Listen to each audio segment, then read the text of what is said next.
आप सबके लिए एक बड़ी ही अच्छी खबर है और बड़ी अच्छी खबर ये है कि पिछले हफ्ते लोग बड़े परेशान थे कि दूध की कीमतों में इजाफा होने जा रहा है, लेकिन अब ये खबर आई है कि दूध की कीमतों में बिल्कुल भी इजाफा नहीं हुआ है। फिलहाल 85 रुपए था, 85 रुपए ही है। लेकिन इसके अलावा अभी कुछ फैसले जो हैं वो बाकी हैं, वो देखते हैं कि आइंदा आने वाले दिनों में क्या कुछ होता है। लेकिन इस वक्त जो है वो दूध की कीमत बरकरार है। ये बातें मैं क्यों कर रही हूँ, क्योंकि अब हम बात करेंगे शकील बेग साहब से, जो कि चेयरमैन है consumer right protection council of Pakistan में। मेरे साथ यहाँ पर मौजूद है, मैं हूं शगुफ्ता यास्मीन। जिस शो में आपका हमारे साथ है वो है मुकम्मल घर। अस्सलाम वालेकुम। वालेकुम अस्सलाम। आप कैसे हैं? अच्छा शकील साहब, दूध की कीमतें बरकरार हैं तो ये तो एक अच्छी खबर हुई ना। जी बिल्कुल, ये लेकिन अच्छी कब तक खबर है। बरकरार है? नहीं, बरकरार रहेगी इंशाल्लाह ताला। हम्म। रीज़न ये है कि जब तक इसके बारे में हम समझते हैं कि तमाम स्टेक होल्डर बैठकर बातचीत नहीं करेंगे, जब तक इस मामले पे आप उसकी डिप में नहीं जाएंगे कि ये इतने रेट्स कैसे हो रहे हैं, ऐसे फैसले नहीं होते हैं। मकसद है कि आप प्रोटेस्ट कर लें या मुजाहरे कर लें या आप खुदा न खास्ता एक प्रेशर बिल्ड कर दें अपनी गवर्नमेंट के ऊपर, और बहुत मुश्किल है। और मैं आपको एक चीज़ सही बात बताऊँ, इस वक्त सिंध गवर्नमेंट की जो पॉलिसी है वो बहुत अच्छी है। वो इस वक्त आवाम के लिए जो गवर्नमेंट पॉलिसी चला रही है, मैं तो उसको बिल्कुल अप्रिशिएट करता हूँ, सपोर्ट भी करता हूँ। इस टाइम गवर्नमेंट ने ये पॉलिसी नहीं रखी है कि जनाब कोई इस तरीके से कि प्रेशर बिल्ड किया जाए, लोग करें और हम उसको मान जाएं। और फिर दूसरी बात यह है कि सरकार रियासत है, रियासत के साथ कोई बातचीत तो हो सकती है, मार धाड़ नहीं हो सकती। मैं ज़ाती तौर पर इस चीज़ का कायल हूँ कि बाद दफ़ा हम, हाँ, कोई खुदा न खास्ता इस तरह का एफर्ट्स हो कि जो कोई गलत है तो चलो उसके खिलाफ खड़ा हो बंदा। यहाँ अभी इस वक्त हम मानते हैं कि अगर कोई इस तरह की चीज़ है जिससे कीमतों में बढ़नी चाहिए, तो उसको आप प्रूफ करें, उसको उसको डॉक्यूमेंटेशन करें, उसकी प्रॉपरली बैठ के स्टेक होल्डर्स के साथ बात करें। अब इसमें देखें, दो लोग जो है ना वो सर्वाइव कर रहे हैं, एक रिटेलर और एक वो क्या कहते हैं उसको, कंज्यूमर। कुछ जगहों पे कंप्लेंट्स आई थी 90 रुपीज़ की, उस पर फौरी तौर पे क्रैकडाउन हुआ, बल्कि एक एक दिन में ठीक ठाक रिटेलर्स को वो पकड़ा गया।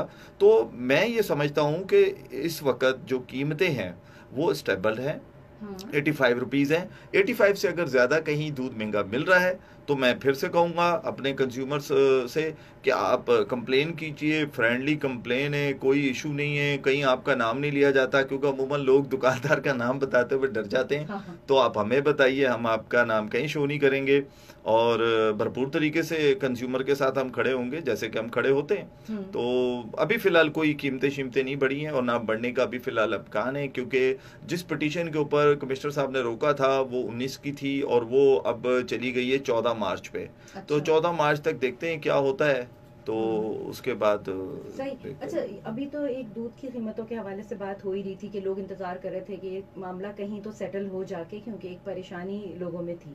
वैसे अभी आप अगर बाजार जाएं, अभी थोड़े अरसे पहले ही पेट्रोल की कीमतों में इजाफा हुआ था, जिसकी वजह से चीज़ों में भी, उनकी कीमतों में भी इजाफा हो गया। एक एक दो दो तीन तीन रुपए हर चीज़ में बढ़ गए, या इससे ज़्यादा भी बढ़े होंगे। अब इसकी एग्जाम्पल इस तरह से ले लें, एक चावल आता था 1.30, ठीक है, 130 रुपीज का। जी जी। अब वो जो 130 का था वो 140 या 150 का हो गया। ओके। ठीक है, क्योंकि आपके पेट्रोल की कीमत बढ़ी, उसमें भी बढ़ी। ये तो मैं एक चावल की बात कर रही हूँ, बाकी और बहुत सारी ऐसी चीजें हैं जिसमें कीमतें बढ़ गई। और अगर सवाल किया जाए तो वो ये कहते हैं कि जी पेट्रोल बढ़ा है इसलिए हमें इन तमाम चीज़ों पे पैसे बढ़ाने पड़ रहे हैं। असल में ये खुद साख्ता किस्म की कीमतें हैं जो कि वो खुद बढ़ाते हैं दुकानदार। मैं आपको एक चीज़ बताऊं, इत्तेफाक की बात है कि लास्ट मीटिंग में मैं खुद भी था और उसमें तकरीबन 17 प्रोडक्ट्स हैं खाने पीने की, जिसमें दालें भी हैं, कुछ मसाला जात हैं, उनकी कीमतें कम हुई हैं। अच्छा। 17 किसी में 1 रुपए की, 2 रुपए की, 3 रुपए की। अच्छा, एक बात। दूसरी बात यह है कि जो चावल है वो स्टेबल है इस वक्त, यानी कि उसकी कीमत नहीं बढ़ी। हाँ, ये एक्सपोर्ट होने जा रहा था चावल, कुछ हुआ भी था, लेकिन कुछ इश्यूज आए, फिर से वो एक्सपोर्ट तकरीबन रुकी हुई है। तो जिसकी वजह से इस वक्त चावल की जो कीमतें हैं, मेरा अपना ऐसा ख्याल है कि मे बी के शायद रिवर्स होनी शुरू हो जाएंगी, वो पीछे आएंगी। और तीसरी बात यह है कि जो दुकानदार है वो अमूमन अपने तौर पे इस तरह की काम करता है कि वो कीमतें बढ़ाता है और जबकि वो क्वालिटी भी नहीं देता। मैं आपको एक मजे की बात बताऊं, चावल एक ऐसी चीज़ है जो आज तक मैं भी नहीं कह सकता कि मैं उसको पहचान गया हूँ। यानी कि हाँ, समझ इतनी में नहीं नस्ल आता। के चावल हैं। कुछ चावल 786 है, वो उसमें मिक्सअप करते हैं, वो एक बासमती चावल बनाते हैं, फिर कोई टोटा है तो कोई पोनिया बनाता है, कोई मतलब इतने नस्लें बना दी हैं कि मैं नहीं समझता कि आम सारिफ मेरे जैसा बंदा जो कंज्यूमर्स के लिए काम करता वो नहीं समझ पा रहा, तो आम सारिफ बेचारा क्या चावल को पहचानेगा कि ये चावल किस नस्ल का है, किस तरह का है। तो मेरा अपना ख्याल है कि इसके लिए हमें बहुत ज़्यादा काम करने की ज़रूरत है, समझने की ज़रूरत है।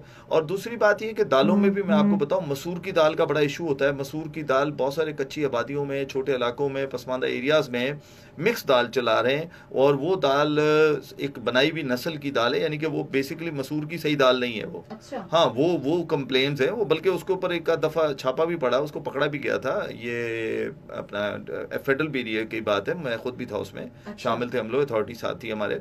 तो ये चीज़ें तो हैं खैर, लेकिन अब इन चीज़ों में रहते हुए हमें क्वालिटी की चीज़ कैसे ख़रीदनी है, वो मेरा ख्याल है कि सारिफ को खुद अपनी इतनी उसकी नॉलेज होनी चाहिए कि वो उस चीज़ को पहचान सके। लेकिन पेट्रोल के साथ कीमत को बढ़ना मैं तो नहीं समझता। रीज़न ये है कि जब पेट्रोल की कीमत 113 रुपये हो गई थी, तो जब इन्होंने वो किया था, कीमतें बढ़ाने की बात की थी, जब पेट्रोल की कीमत कम हो गई थी 85 80 70 के करीब आई, तो तब हमने इनसे कहा, तो इन्होंने कहा जी 10 पैसे 20 पैसे कम। तो हमने इनसे कहा बढ़ाओगे भी 10 पैसे 20 पैसे के हिसाब से, अब हम आपको रुपए के हिसाब से नहीं बढ़ाने देंगे। सही। तो ये चीज़ें कि ऐसा नहीं है, अगर वहाँ तमाम कंज्यूमर्स लोग नहीं होते हैं लेकिन हम उनको रिप्रेजेंट कर रहे होते हैं, तो हम कभी भी किसी भी कंडीशन में उनको कीमत बढ़ने की इजाज़त नहीं देते हैं। ठीक है, अभी और बहुत सारे सवाल जो कि मुझे करने हैं शकील बेग साहब से, क्योंकि ये चेयरमैन है consumer right protection council of Pakistan में, और इनसे मैं बात कर रही हूँ बढ़ती हुई कीमतों के हवाले से। साथ साथ आज ये बात भी करेंगे कौन सी चीज़ें ऐसी हैं जिनकी कीमतों में कमी भी आई जी है, बताएं। क्योंकि एक फ्लक्चुएशन तो चल रही है ना, किसी की बढ़ रही है कीमत, किसी की कम हो रही है। लेकिन इसके अलावा कोई सवाल आप करना चाहते हैं तो कॉल के जरिए कर सकते हैं।